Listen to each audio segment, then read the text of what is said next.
રાજકોટ અગ્નિકાંડના વિરોધમાં શરૂ થયું ઉપવાસ આંદોલન। પ્રાપ્ત વિગત મુજબ ટીઆરપી અગ્નિકાંડમાં કેટલાય નાના બાળકો હોમાઈ ગયા છે।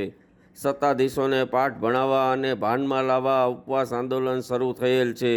આ આંદોલનમાં સર્વધર્મના લોકો જોડાયેલ હતા અને આ આંદોલનમાં ભાગ લઈ ખરા અર્થમાં મૃતકોને શ્રદ્ધાંજલિ પણ પાઠવેલ હતી। રિપોર્ટર ઉમંગ કોટક। રાજકોટમાં યોજાઈ પ્રેસ કોન્ફરન્સ। રાજકોટમાં ગીરગંગા પરિવાર દ્વારા સર્કિટ હાઉસ ખાતે એક પ્રેસ કોન્ફરન્સનું આયોજન થયેલ હતું। આ કોન્ફરન્સમાં વરસાદના પાણીનો સંગ્રહ અને બચાવ કેમ કરવો એ બાબતે શીખવવામાં આવેલ હતું। વરસાદ તો 50-60 ઇંચ પડે છે, પણ વધુ પાણી દરિયામાં વહી જતું હોય છે, તો તેને કઈ રીતે અટકાવવું એ બાબતે માર્ગદર્શન આપવામાં આવેલ હતું। રિપોર્ટર વિરેન ગણાત્રા। રાજકોટમાં રોડ રોમિયો બન્યા બેફામ। રાજકોટના રૈયા રોડ નજીક બાઇક ચાલક સ્ટન્ટ કરતો હોય એવો એક વિડીયો વાયરલ થયેલ હતો।